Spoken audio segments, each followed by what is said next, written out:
questão 7 até a questão 10 do livro do James Stewart, seção 1.5, está pedindo o seguinte: faça em uma mesma tela os gráficos das funções dadas, como esses gráficos e como esses gráficos estão relacionados.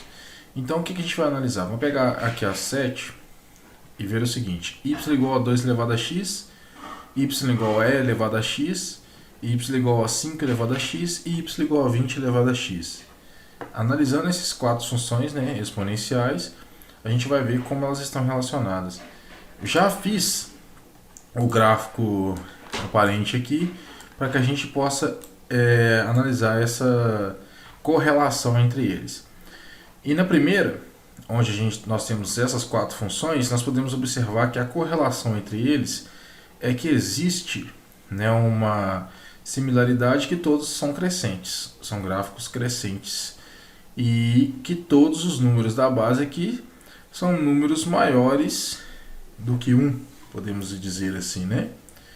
Não vamos dizer que é maior que 0, único e exclusivamente, porque são todos maiores que 1. A gente tem um 2 elevado a x, um e elevado a x, número de Euler, que é 2,71828, né?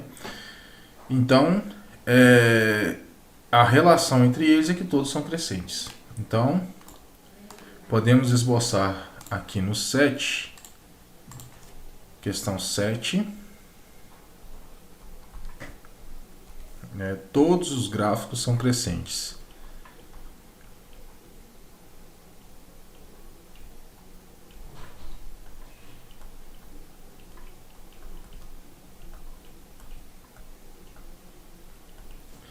São crescentes.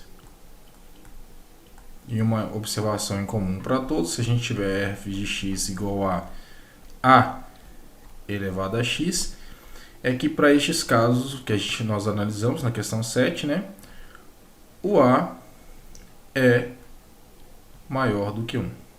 Ok? Bom, então vamos analisar agora a oitava questão. 8. A oitava questão diz o seguinte: y igual a e elevado a x, y igual a e elevado a menos x, y igual a 8 elevado a x e y igual a 8 elevado a menos x. Vamos pegar aqui este segundo gráfico que eu separei, né? Essa segunda análise, sistema de gráficos que eu separei. E o que a gente pode observar? A função f de x aqui é o e elevado a x, que é a função azul, que está demarcada aqui. A função que está em laranja é a função g de x, que é essa função aqui, certo? Bom, analisando isso, o que a gente vai poder observar? A função f de x está aqui, né, coincide no ponto 1, que é o comum para uma função exponencial, e aqui nós temos a função em laranja, que é a função g de x. E nitidamente eu estou vendo que a função e a função e elevado a x e a função e elevado a menos x são opostas uma com a outra. E o mesmo eu posso observar para a função h e a função p, onde eu tenho 8 elevado a x e 8 elevado a menos x. A função h, que é a função roxa, está logo aqui, e a função cinza, que é a função, né, p, está logo aqui, são opostas entre si também. Então, se a gente for pegar e analisando única e exclusivamente a função f de x está aqui, a gente pode dizer que houve uma reflexão em torno de y, né, jogando com que o gráfico tivesse funções opostas entre si. Então, vamos colocar aqui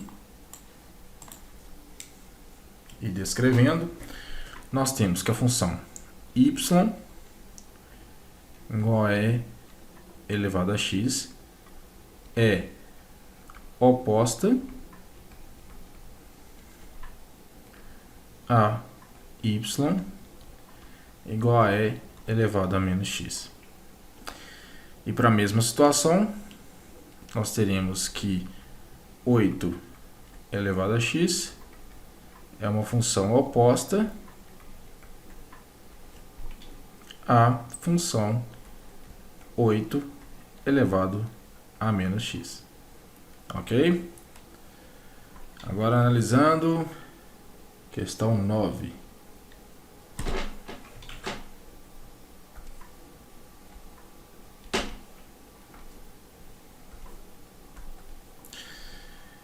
Y igual a 3 elevado a x, y igual a 10 elevado a x, y igual a 1/3 elevado a x e y igual a 1 sobre 10 elevado a x. Ok? Bacana.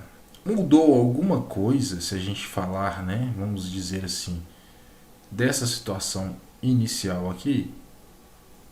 Porque você tem aqui 3 elevado a x e 1/3 elevado a x. Seria a mesma coisa que 3 elevado a menos x. Certo? Bacana. Então a gente pode usar o mesmo conceito que a gente utilizou anteriormente. Vejam só. 3 elevado a x, 1/3 elevado a x. Função roxa e função azul. A função azul está aqui, a função roxa está aqui. São ambas opostas entre si. Mesma coisa eu posso considerar para a função 10 elevado a x e 1 sobre 10 elevado a x, que é a função laranja, e a função cinza, que está logo aqui. Então, podemos dizer que para este caso também são opostas. E nessa situação eu vou querer adicionar uma descrição a mais, uma coisa interessante que nós não colocamos aqui na questão 8, e vamos mencionar agora na questão 9. Eu tenho a função aqui, y igual a 3 elevado a x, ela é oposta, né, a y igual a 1/3 elevado a x, e eu posso dizer que houve uma reflexão, né? Vamos dizer que y igual a 3 elevado a x, que eu vou colocar aqui também, reflete em y, aqui eu estou falando do eixo, reflete em y para a função y igual a 1/3 de x. Ou seja, vamos pegar aqui o gráfico novamente para a gente poder entender o que eu falei. Vou desenhar de maneira grosseira aqui, tentar fazer próximo aqui da função f de x. Quando a gente fala de reflexão, o que a gente está falando? Olha só, vou pegar aqui a função, ou tentar pegar, né? Peguei. Houve uma reflexão, ou seja, está dizendo que eu fiz isso aqui, ó. Eu refleti em torno de x, certo? Em torno de y. Então é a mesma coisa que a gente está dizendo nessa situação. Houve uma reflexão em torno de y para tratar dessas funções opostas aqui. Ela também reflete em y. Então esse aqui é o complemento que eu quis colocar nessa situação que a 8 também nos remete. Aí nós vamos ter aqui y igual a 10 elevado a x, que eu vou até colocar direto aqui, né? É a reflexão em torno de y para y igual a 1 sobre 10 elevado a x. Ok? Então, e por último, número 10, né? Questão número 10 aqui. Nós vamos ter o seguinte.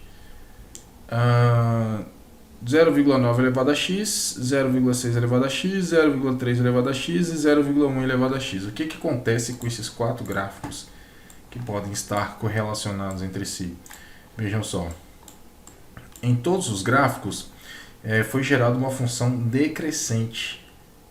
E uma coisa que a gente pode observar nesses gráficos aqui é que o valor da nossa função, da base da função aqui, que seria, né, o nosso a, ele está entre 0 e 1.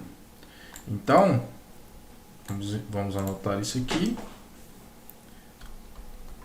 Todas as funções geram gráficos decrescentes.